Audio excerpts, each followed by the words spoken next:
بسم اللہ الرحمن الرحیم الحمد للہ الذی جعل کمال دینہ و تمام نعمتہ بولایت علی بن ابی طالب علیہ السلام والصلاة والسلام علی سید الانبیاء والمرسلین سیدنا و نبینا و شفیع ذنوبنا و طبیب قلوبنا بالقاسم محمد اللهم صل على محمد وآلہ الطیبین الطاہرین المعصومین ولعنۃ اللہ علی اعدائهم اجمعین.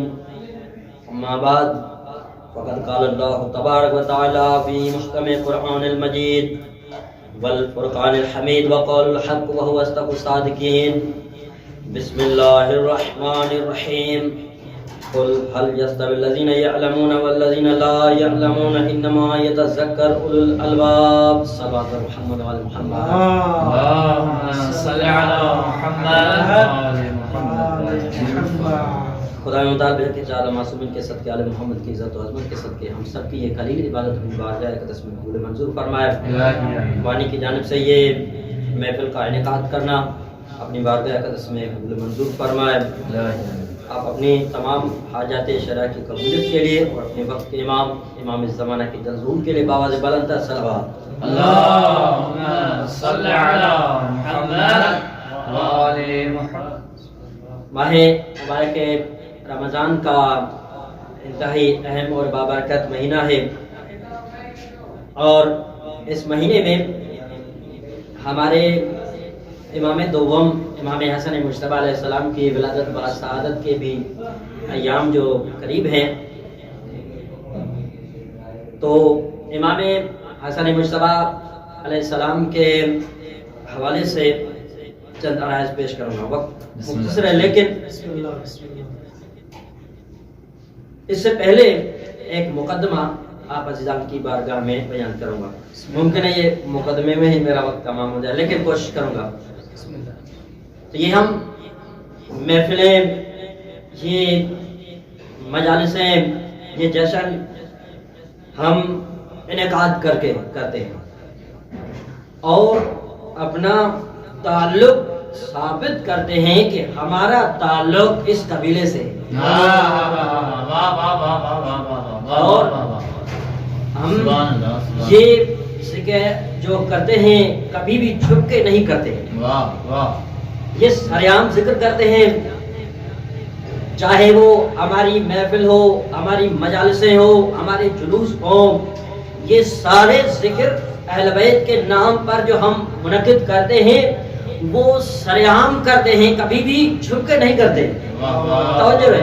اور سریعام ذکر اس کا ہوتا ہے جن کا حسب پاک ہوتا ہے، جس کا جسد پاک ہوتا ہے، جس کا شجرہ پاک ہوتا ہے. ارے یہ سریعام ذکر ہے. ہم نے کبھی بھی اپنے آقا، اپنے سردار، اپنے مولا کی کوئی بات چھپائی نہیں ہے، کیونکہ جو پاک و پاکیزہ ہیں، جو طیب و طاہر ہیں، جو معصوم ہیں، جو منصوص من اللہ ہے، جن کو خدا نے انتخاب کیا ہے، ہم ان کے ماننے والے ہیں. ارے ہم بندوں کے بنائے ہوئے امام کے جو نہیں ہے پیروکار، بلکہ ہم خدا، جس کو خدا نے انتخاب کیا ہے، جس کو خدا نے انتخاب کیا ہے، ہم ان کے ماننے والے ہیں، ان کی پیروی کرنے والے ہیں، ان کی اطاعت کرنے والے ہیں. ارے جن کو خدا نے انتخاب کیا ہے، لوگوں کے بنائے ہوئے امام اور ہوتے ہیں اور خدا کے انتخاب کرنے امام اور ہوتے ہیں. یہ محفل سریعام کرتے ہیں، کبھی بھی ہم نے چھپ کے نہیں کیے. اور الحمدللہ ہمارے بچے کو معلوم ہے کہ ہمارے پہلے امام کون ہے، ہمارے پہلے امام کی ولادت کہاں ہوئی ہے، ہمارے پہلے امام کی شہادت کہاں ہوئی ہے. ہم قاتل کا بھی نام بتاتے ہیں، ہم مقتول کا بھی نام بتاتے ہیں، ہم جائے ولادت بیان کرتے ہیں، جائے شہادت بیان کرتے ہیں. ہم وہ بھی کیفیت بیان کرتے ہیں کہ ہمارے مولاؤں کی جب ولادت ہوتی ہے تو وہ آتے ہوئے ہی خدا کی وحدانیت کا اقرار کرتے ہیں، خدا کو سجدہ کرتے ہیں. کہ میں نے آج کے اس تاریخی اجتماع میں تمام مومنین کے ذریعے آپ تمام مومنین کے ذریعے عالم اسلام کو یہ پیغام دینا چاہوں گا، اگر آپ کو اہل بیت کے ساتھ مقابلہ کرنا ہے تو مقابلہ مکمل کرو، ادھورا نہ کرو۔ ارے یہ جو آپ گورنمنٹ سے کہتے ہیں کہ فلاں کی آج یوم مرگ ہے، اس کے لیے ہمیں چھٹی دی جائے، اس کے لیے گورنمنٹ کی طرف سے جو چھٹی ہونی چاہیے، ارے آپ چھٹی لے کر کرو گے کیا؟ آپ کے نزدیک تو کوئی جلوس ہے ہی نہیں، آپ کو تو پتہ ہی نہیں یہ کب پیدا ہوا ہے، کب مرا ہے۔ یہ ہم جو ہمارے بچے کو معلوم ہے اہل بیت علیہ السلام کی فضیلت، صلوات بر محمد و آل محمد، اللہم صلی علی محمد و آل محمد۔ تو ہم ان محافل و مجالس میں ہم قرآن و اہل بیت کا ذکر کرتے ہیں۔ قرآن کا نام ایک ہے فرقان، قرآن کے بہت سارے نام ہیں، ان میں سے ایک نام فرقان۔ فرقان کی معنی آپ علم حضرات ہے کہ فرق کرنے والا، اور اسی طرح پیغمبر اسلام نے امیر المومنین کو یہ ارشاد فرمایا علی انت صدیق اکبر و فاروق اعظم، یعنی آپ جو ہے فاروق اعظم ہو۔ اب پتہ چلا ہم جو اس محافل میں، ان مجالس میں، ان محفلوں میں ہم ذکر قرآن اور اہل بیت کرتے ہیں، اسی لیے کرتے ہیں تاکہ فرق واضح ہو سکے کہ حق پر کون تھا، باطل پر کون تھا۔ کیا بات ہے، انہی محافل میں ہم لوگوں کو، قوم کو، یہ جو ہم یہ محفلیں منعقد کرتے ہیں، ہم جلوس پر برپا کرتے ہیں، ہم اتنے سال میں، پورے سال میں کروڑوں روپے خرچ کرتے ہیں، صرف اسی وجہ سے خرچ کرتے ہیں کہ تاکہ معلوم ہو جائے کہ حق پر کون ہے، باطل پر کون ہے۔ لہذا قرآن اور اہل بیت کا تذکرہ ہمارے ان محافلوں میں ہوتا ہے، ہمارے ان مجالس میں ہوتا ہے۔ میں تمام مومنین کو یہ پیغام دینا چاہوں گا کہ ہماری ان محافل میں آؤ۔ ہم نے کبھی یہ نہیں روکا کہ ہم آپ سنی ہو ہمارے کیوں محفل میں کیوں آتے ہو، آپ وہابی ہو ہماری محفلوں میں کیوں آتے۔ ہماری محفلیں، ہمارے امام بارگاہوں کے دروازے، ہمارے جلوسوں کے دروازے کھلے ہوئے ہوتے ہیں، کبھی ہم نے کسی کو روکا نہیں ہے کہ کیوں تو آپ کیوں آئے ہو۔ ارے لوگ کہتے ہیں کہ آپ اپنے گھروں میں مجالس کرو، چودیواری کے اندر محافل مجالس کرو۔ میں ان کو جواب دینا چاہوں گا، ارے جب ہم اپنے گھروں میں چودیواری کے اندر پروگرام کریں گے تو لوگوں کو کربلا کا، حقیقت کا، دین کا، حق کا پتہ ہی نہ چلے گا، اور جو یزیدیت میں چھپے ہوئے ہو رہے ان کو کربلا دکھا کر ہم یزیدیوں سے اور نکالتے ہیں۔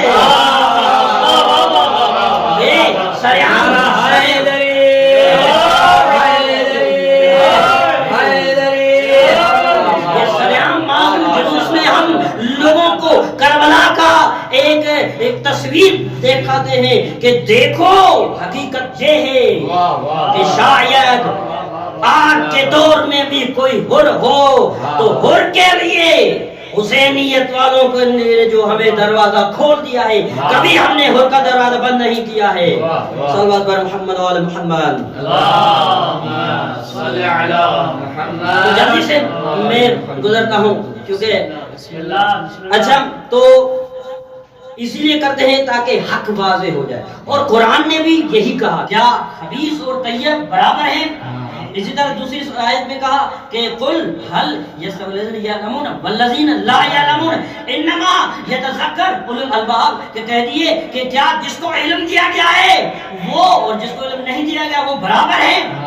انما يتذكر اولو الالباب، کہ جو صاحبان عقل ہوں گے وہی اس بات کو درک کریں گے، وہی اس بات کو سمجھیں گے۔ تو میں آج کے اس محفل میں تمام عالم اسلام کو، تمام مومنین کو یہ پیغام دینا چاہوں گا کہ ارے حق کو سمجھو اور باطل کو سمجھو۔ آج کے اس دور میں اگر کوئی شخص یہ نہ سمجھتا ہو کہ حق پر کون ہے، باطل پر کون ہے، ظالم کون ہے، مظلوم کون ہے، عالم کون ہے، جاہل کون ہے، اگر اس نے یہ نہیں آج ابھی تک معلوم کر سکا ہو، چاہے اس نے کلمہ طیبہ پڑھا ہو، چاہے وہ نمازیں پڑھتا ہو، چاہے روزے رکھتا ہو، چاہے حج کرتا ہو، چاہے بزم پیغمبر میں بیٹھا ہو، چاہے جس نے جتنا نیک عمل کیا ہو، لیکن اسے یہ معلوم نہ ہوا ہو کہ حق پر کون ہے، باطل پر کون ہے، ظالم کون ہے، مظلوم کون ہے، عالم کون ہے، جاہل کون ہے،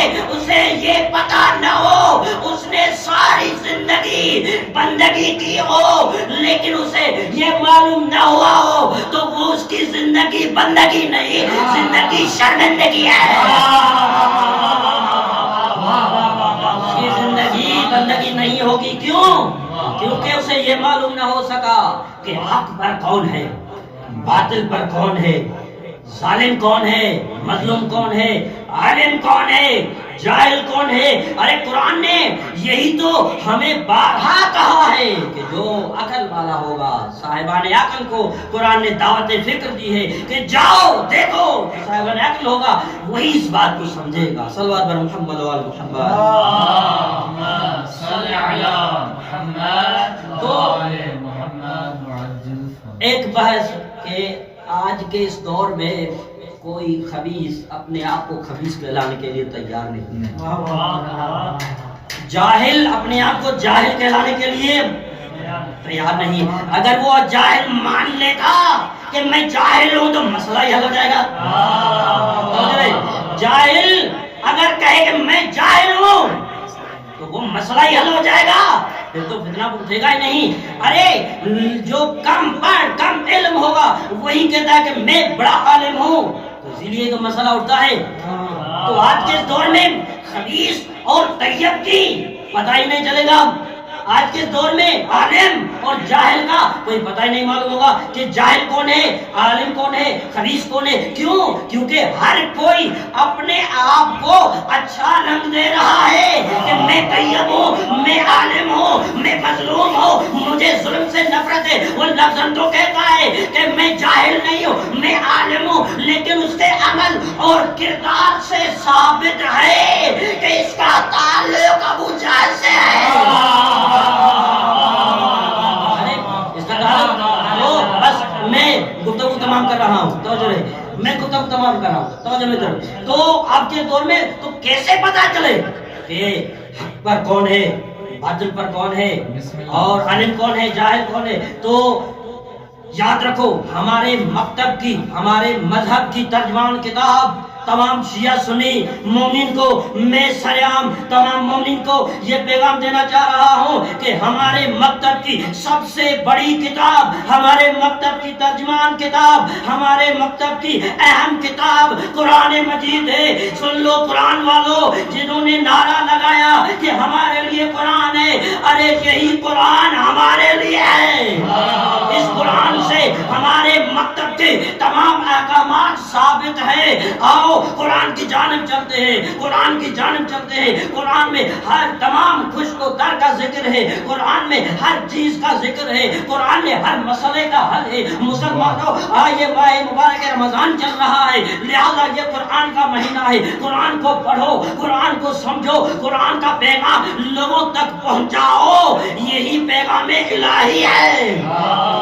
تو قرآن کیا کہتا ہے؟ قرآن سورہ احزاب 33 نمبر سورہ قرآن کی 33 نمبر سورہ کی آیت بھی 33 نمبر ہے۔ اس آیت میں خدا نے یہ ارشاد فرمایا، انما یرید اللہ لیذھب عنکم الرجس اہل البیت ویطہرکم تطہیرا۔ صلی اللہ علیہ محمد۔ تو قرآن نے یہی ارشاد فرمایا ہے کہ اے محمد، اے علی، اے فاطمہ، اے حسن، اے حسین، آپ کو پاک و پاکیزہ بنایا ہے، ایسا پاک و پاکیزہ جیسے پاک و پاکیزہ بنانے کا حق ہے۔ تو آج میں پیغام دینا چاہوں گا کہ خدا نے اہل بیت کو چن لیا اور ان کو انتخاب کر لیا، اب ہمیں میزان مل گیا۔ اہل بیت علیہ السلام حق ہے، اہل بیت علیہ السلام جو ہے پاک و پاکیزہ ہے۔ اب ان کے مقابلے میں آنے والا ہر شخص، ہر گروہ باطل ہوگا۔ خدا نے اہل بیت کو طہارت کی سند دے دی ہے، اہل بیت کو علم کی سند دے دی ہے، اہل بیت کو انتخاب کر دیا ہے۔ اب جو بھی چاہے جو بھی اہل بیت کے مقابلے میں آئے باطل ہوگا. لہذا ہمیں حق کا ساتھ دینا چاہیے, ہمیں باطل کے خلاف آواز اٹھانا چاہیے, ہمیں حق کی حمایت میں اپنے آپ کو آمادہ کرنا چاہیے, لوگوں کو آمادہ کریں, لوگوں کو یہ جرأت دیں کہ ہمارا تعلق کربلا والوں سے ہے. کربلا والوں نے اپنی جانیں تو دے دی لیکن باطل کی حمایت کبھی بھی نہ کی. کربلا میں دیکھتے ہیں کہ چھوٹے چھوٹے بچے بھی ہوتے ہیں, جوان بھی ہوتے ہیں, بوڑھے بھی ہوتے ہیں. ان سب کرداروں نے ہمیں یہ پیغام دیا ہے کہ آج کے اس دور میں جوانوں میں جناب علی اکبر کا جذبہ ہونا چاہیے, بچوں میں جناب علی اصغر کا جذبہ ہونا چاہیے, ارے بوڑھوں میں جناب حبیب بن مظاہر کا جذبہ ہونا چاہیے. اور کام کیا کریں؟ کام یہ ہے کہ بس اپنے دور کے باطل کے خلاف آواز اٹھاؤ اور حق کی حمایت میں اپنی جانیں قربان